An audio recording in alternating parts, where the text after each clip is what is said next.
தொடரும் நிகழ்ச்சி தேவேந்திர மகளிர் மன்றத்தினுடைய நிர்வாகிகளில் ஒருவரும் தொழில் முனைவோர் பகுதியினுடைய பொறுப்பாளருமான அன்பு சகோதரி ஜனனி அவர்கள் என்னோடு தொகுப்பாளராக இருந்து சிறப்பான பணியை செய்து முடித்தமைக்கு விழாக்குழுவின் சார்பில் நன்றி தெரிவித்துக் கொண்டு அடுத்து மன்ற நிறுவனருடைய உரை மேன்மைமிகு திரு காசிமேந்திர ஐயா அவர்கள் தேவேந்திர இலக்கிய மன்றம், தேவேந்திர கல்வி அறக்கட்டளை, தேவேந்திர திருமண மன்றம் என 28 ஆண்டுகளாக சீரோடும் சிறப்போடும் தொடர்ந்து செயலாற்றி நடத்தி வருகின்ற பெருந்தலைவர் அவர்கள் தமிழ்நாடு வணிக வரித்துறையில் துணை ஆணையராக பணியாற்றி வணிக வரித்துறையின் வரலாற்றில் தனக்கென ஒரு இடத்தை பெற்றவர். வணிக வரியின் நிபுணர் என போற்றப்படுகின்ற பெருந்தகையாளர் அவர்களை வாழ்த்துரை வழங்க அன்போடு அழைக்கின்றேன்.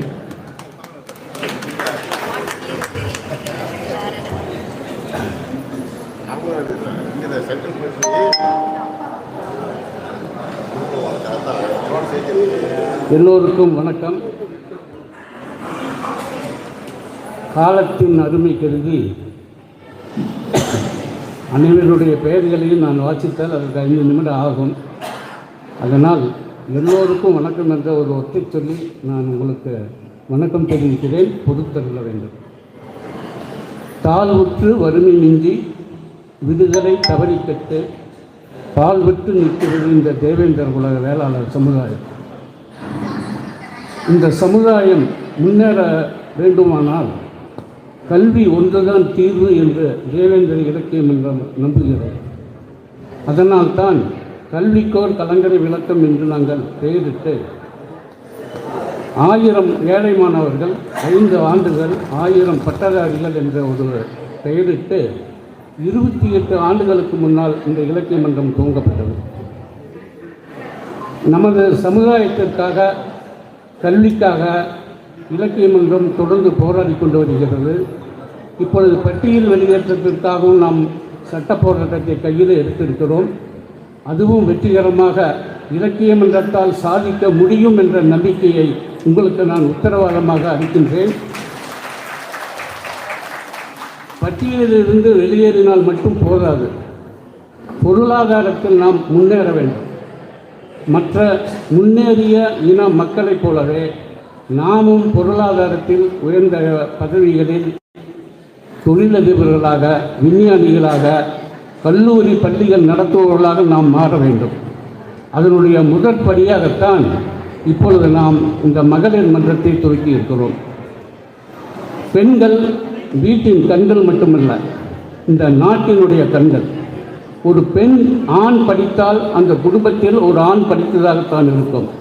ஆனால் ஒரு பெண் படித்தால் அந்த வீட்டில் உள்ள அனைவர் மட்டுமல்ல, அந்த வீதியில், ஊரில், நாட்டில் உள்ள அனைவருக்கும் அது சென்று சேரும். ஒரு இருட்டில் இருக்கக்கூடிய அந்த வீட்டை தீபமாக மாற்றி காட்டுபவள், தெய்வமாக இருந்து வழிநடத்துபவள் பெண். அந்த பெண்ணை முன்னிறுத்த வேண்டும். பெண்தான் சக்தி. அந்த சக்தியை நாம் இதுவரைக்கும் நாம் சரியாக பயன்படுத்தவில்லை என்ற நோக்கத்திற்காகவும் இப்பொழுது புதிதாக இந்த மன்றம் நாம் ஆரம்பித்திருக்கிறோம். இங்கு இருக்கக்கூடிய திருமதி போதிலட்சுமி அவர்கள், செயலாளர் கீதா, தலைவர் கீதா அவர்கள், செயலாளர் காமினி மல்லத்தி போன்றவர்கள் இதை மிகச்சிறப்பாக நடத்துவார்கள் என்று நான் நம்புகிறேன். இது தமிழக பெண்களுடைய வரலாற்றில் ஒரு பொன்னெழுத்துக்களால் பொறிக்கப்படக்கூடிய வார்த்தை என்று நான் ஏன் சொல்கிறேன் என்றால், பட்டியலின மக்களில் இதுபோன்ற ஒரு அமைப்புகள் இதுவரை இல்லை.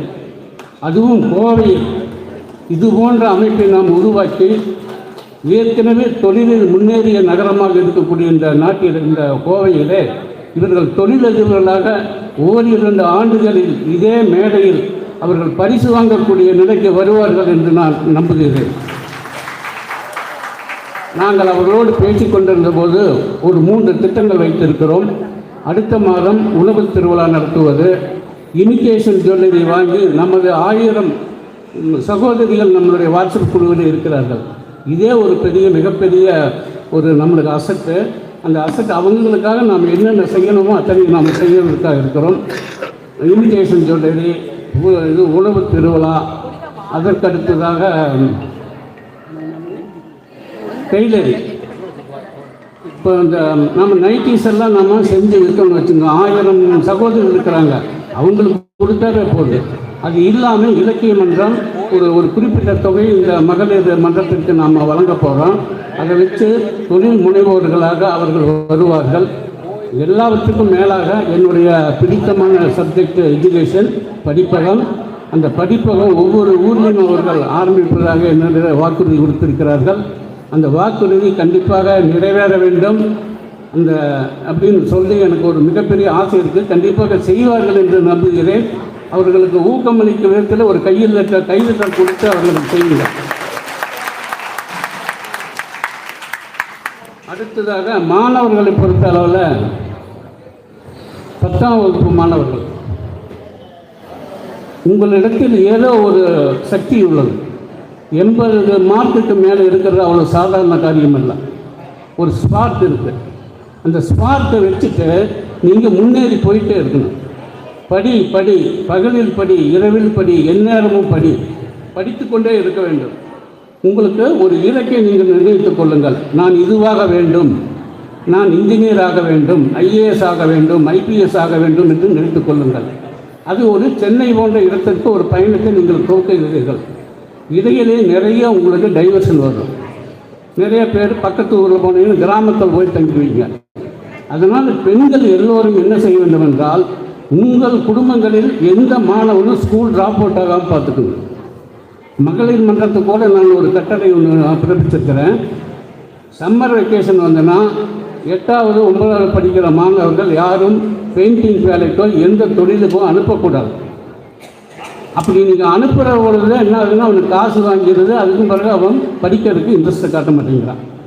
ஸோ எல்லாம் இங்கே இருக்கக்கூடிய அத்தனை மகளிர், இங்கே இருக்க பரிசு வாங்கக்கூடியவருடைய பட்டியலை நான் பார்த்தேன்.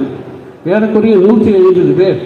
அந்த 150 பேரில் 120 சகோதரர்கள் சகோதரிகள் கூலி தொழிலாளர்கள். மிச்சம் 30 பேர் தான் கொஞ்சம் வசதி. மேக்சிமம் ஒரு பதவியும் எடுத்துட்டிங்கன்னா எலக்ட்ரீஷியன். அப்போ இந்த குழந்தைகளெல்லாம் கிராமங்களில் இருந்து, அது தென் மாவட்டங்களில் இன்னும் கொடுமையாக இருக்குது. அவர்களுக்கெல்லாம் ஒரு 10,000ங்கிற தொகையை ஒரு பெரிய தொகை. கோயம்புத்தூரில் அப்படி இல்லை. சில பேர் சொல்லுவாங்க, நான் கோயம்புத்தூர் வர கஷ்டமாக இருக்குங்க அப்படிம்பாங்க. நான் சொன்னேன், இது ஒரு அரிய வகை opportunity, it's a rare opportunity. அந்த குழந்தைகளுக்கு கோயம்புத்தூர் கூட்டிகிட்டு வாங்க. கோயம்புத்தூர் தொழிலில் எவ்வளவு முன்னேறி இருக்குது, இது எவ்வளவு பணப்புழக்காட்டம் இருக்குது, நம்ம மக்கள் எவ்வளவு பொருளாதார ரீதியாக முன்னேறி இருக்கிறாங்க, கண்ணில் காட்டுங்க. இந்த ஊரை பார்த்தாதான் உங்களுக்கு இன்ஸ்பிரேஷன் வரணும். கோயம்புத்தூரில் போய் நாம் இன்ஜினியராக பதிவு செய்யலாம், கோயம்புத்தூரில் போய் IT ஆஃபீஸரை நம்ம செய்யலாம். அது மாதிரி எண்ணங்கள் வருங்கிறதுக்காகத்தான் அது மாதிரி நாங்கள் கூட்டிகிட்டு வந்திருக்கிறோம். ஸோ அதனால் நீங்கள் என்ன பண்ணணும்னா, ஒவ்வொரு மாணவனும் தனக்கான இலக்கை எழுதிக்க வேண்டும். எண்ணியாங்கு எய்துவர், எண்ணிய திண்ணியராக பெறுவான். நீ என்னவாக நினைக்கிறாயோ அதுவாக மாறுவாய். இப்போ நீங்கள் இங்கே உட்கார்ந்துருக்கிறீங்க, கோயம்புத்தூரில் பரிசு வாங்கணும்னு யாராவது நினச்சிருப்பீங்களா? சொல்லுங்கள். ஒருத்தர் நினச்சிருப்பீங்க. ஆனால் சின்ன வயசுலேயே 3வது 4ஆம் கிளாஸ் படிக்கிற பொழுது இது மாதிரி எதிர்காலத்தில் நாம் பரிசு வாங்க வேண்டும்ங்கிற ஒரு சிறிய வெளியே உங்கள் இதயத்தில் எங்கேயோ விதைச்சிருப்பாங்க. யாராவது ஒருத்தர் வச்சுருப்பாங்க. அதனுடைய அந்த கனவு இன்றைக்கு நனவாகுது. அதே மாதிரி தான் நான் IAS ஆகணுங்கிற கனவை இந்த பொழுது நீங்கள் மனதிலே விதையுங்கள். இன்னும் அடுத்த 6-7 வருடங்களுக்கு பிறகு நிச்சயமாக நீங்கள் IAS IPS ஆக வருவீர்கள் என்று நான் உங்களுக்கு அந்த உத்தரவாதத்தை கொடுக்கிறேன். அறிவு பாசறை 1000. இப்போ ஏறக்குறைய உங்களுடைய பேட்சோட 450 பேர் நம்ம மாணவர்களுக்கு பரிசு கொடுத்துருக்குறோம். இந்த 80% மேல் எடுக்கிறது நல்ல விதைகள்.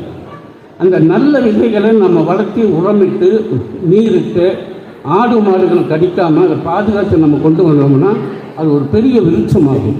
கனி தரும், நிழல் தரும், 1000 பேருக்கு அது உணவு தரும். அந்த எண்ணத்தில் தான் அந்த அறிவு பாசறை 1000 ஆரம்பிச்சிருக்கிறேன். பாசறைன்னு நீங்கள் கேள்விப்பட்டிருக்க மாட்டீங்க. போர்க்களத்தில் போர் புரிய போகக்கூடிய வீரர்களுக்கு பயிற்சி அளிக்கக்கூடிய இடம் தான் பாசறை. அதனால தான் இங்கே உங்களுக்கு பயிற்சி வழங்கிட்டு இருக்கிறார். இது அறிவு பாசறை, அறிவு போராட்டம். அந்த அறிவு போராட்டத்தில் நீங்கள் எல்லாரும் வீரர்கள். இப்போ இருக்கக்கூடிய அந்த 150 மாணவர்களும் நிச்சயமாக வீரர்களுக்கு போவார்கள். அதில் எனக்கு எல்லளவும் சந்தேகமே கிடையாது. இங்கே வந்திருக்கிறீர்கள் 80ங்கிறது பார்த்தீங்கன்னா 95% எடுத்தவங்க 8 பேர், 80லேருந்து 90 எடுத்தவங்க 30 பேர். இது மாதிரி அடுத்த கேடர் 95 எடுத்தவங்க 42 பேர். இந்த 42 30 அந்த 6ங்கிற எண்ணத்தை நீங்கள் உடைக்கணும். 95க்கு மேலே இருக்கணும். ஏன் முடியாது? நம்மளால் பிராமண பசங்க தான் படிக்கணும்னு சட்டத்தில் எழுதியிருக்கா? நம்மளாலேயும் முடியும். சர்மிளாவால் முடிந்தது, உங்களால் ஏன் முடியாது? அதனால் மாணவர்கள் 10ஆம் வகுப்பு மாணவர்கள் இரவு பகல் எந்த நேரமும் நீங்கள் படிச்சுட்டு. அதே மாதிரி பெற்றோர்களுக்கு ஒரு சிறிய ஆலோசனை சொல்கிறேன். நல்லவனாலும் தீயவனாலும் அன்னை வளர்ப்பின்னு சொல்லுவாங்க. பெற்றோர்கள் தான் நீங்கள் குழந்தைகளை நல்ல முறையில் பார்த்துக்கணும். அவங்க காலையில் ஒரு 4 மணிக்கு எடுத்துவிட்டு நீங்கள் பக்கத்தில் உட்காருங்க. இப்போ நானே என்னுடைய பேரனை நான் படிக்க வைக்கிறேன்னா காலையில் நான் 4 மணிக்கு எழுந்துச்சு அவனோட உட்காந்துருப்பேன். அப்போ அவனுக்கு பக்கத்தில் யாரோ ஒருத்தர் நம்மளை வாட்ச் பண்ணுறாங்கிற ஒரு எண்ணத்தை நீங்கள் கிரியேட் பண்ணாமல் படிக்க ஆரம்பிப்பான். 4 நாள் அவன் எழுந்திருக்க மாட்டான். ஐயோ தூக்கம் வருதுன்னு சொல்லுவான். பெற்றோர்களுக்கு நான் சொல்கிறேன், தயவுசெய்து இந்த 10ஆம் வகுப்பில் வெற்றி பெறுவது கடினம், ஆனால் தக்க வைத்துக் கொள்வது அதை விட கடினம்ங்கிறத நீங்கள் உணர்ந்து கொள்ளணும். 10ஆம் வகுப்பில் எடுக்கிறீங்க, 12ஆம் வகுப்பில் எடுக்கணும், கல்லூரிகளில் தொடர்ந்து அதிகமான மதிப்பெண்கள் பெறணும், கவுன்சிலிங் போகணும், நல்ல வேலை வாங்கணும். இது இத்தனை இடர்பாடுகள் உங்களுக்கு எதிரில் இருக்கின்றன. அத்தனையும் வெல்லக்கூடியது என்னது? கடினமான உழைப்பு, ஹார்டு ஒர்க்குக்கு ஸ்மார்ட் ஒர்க்குக்கு நீங்கள் டிஃப்ரென்ஸ் தெரிஞ்சுக்கணும். எந்த நேரம் படிச்சுட்டே இருக்க வேண்டியதில்லை. சிரத்தையோடு படிக்கணும், இஷ்டப்பட்டு படிக்கணும், கஷ்டப்பட்டு படிக்கக்கூடாது. இது மூலம் சில டிப்ஸ் எல்லாம் நம்ம இலக்கிய மன்றத்தினுடைய வாட்ஸ்அப் குரூப்பில் நம்ம தொடர்ந்து கொடுத்துட்டே வர்றோம். அது யாரும் நீங்கள் படிக்கிறதில்ல. தயவுசெய்து அதை படியுங்கள். இன்னொன்று, வாட்ஸ்அப் குழுக்களில் மாணவிகளுக்கு தனியாக மாணவர்களுக்கு தனியாக நம்ம அனுப்பிச்சிருக்கிறோம். அதில் யார் அதில் பதில் சொல்கிறாங்க பேசுகிறாங்கன்னா அவங்களுடைய பெற்றோர்கள். தயவுசெய்து பெண்களையும் மாணவர்களையும் நம்புங்கள். ஆண்ட்ராய்டு ஃபோனில் நல்லதும் இருக்குது கெட்டதும் இருக்குது. சன்மலா சொல்கிற மாதிரி நல்லது எல்லாம் அவர்களுக்கு கற்றுக் கொடுங்கள். அதில் 1000 பல்கலைக்கழகங்கள் இருக்கின்றன. நூற்றுக்கணக்கான ஆயிரக்கணக்கான ஆசிரியர்கள் இருக்கிறார்கள். நூற்றுக்கணக்கான நூலகங்கள் இருக்கின்றன. எந்த கேள்வியை கேட்டாலும் உடனே பதில் சொல்லக்கூடிய ஏஐ இருக்கிறது. இது எல்லாமே அந்த ஆண்ட்ராய்டு ஃபோனில் இருக்குது. தயவுசெய்து வாங்கி கொடுங்கள், அவர்களை படிக்க வையுங்கள். அப்பொழுது தான் அவர்கள் நல்ல முறையில் இந்த உலகத்தோடு போட்டி போட்டுட்டு போக முடியும். இன்னொன்று கடைசியாக சொல்லிக்கிறேன், எந்த இடத்தில் நீங்கள் ஒதுக்கி வைக்கப்பட்டீர்களோ, எந்த இடத்தில் நீங்கள் அவமானப்படுத்தப்பட்டீர்களோ, எந்த இடத்தில் நீங்கள் கேலி செய்யப்பட்டீர்களோ அந்த இடத்தில் நின்று பரிசு வாங்க வேண்டும்.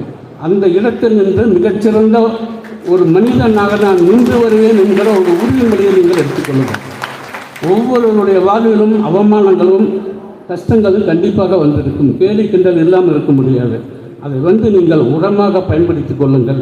எதிர்காலத்தில் படிப்பு அது நிச்சயம் நான் 90 மார்க் எடுப்பேன், மாநிலத்தில் முதல்வனாக வருவேன் என்கிற உறுதிமொழியை எல்லா மாணவர்களும் ஏற்றுக்கொண்டு எதிர்காலத்திலும் தொடர்ந்து இந்த 150 பேரும் அடுத்த வருடம் வந்து கொண்டே இருக்க வேண்டும் என்று கேட்டுக்கொள்கிறேன்.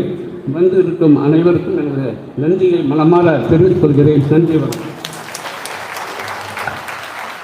அனைவருடைய கரவழியோடு நிறைவுரையாற்றிய நிறுவனர் ஐயா அவர்களுக்கு விழா குழுவின் சார்பில் நெஞ்சார்ந்த நன்றி கலந்த வணக்கத்தை உரித்தாக்குகிறோம். அனைவருக்கும் வணக்கம்.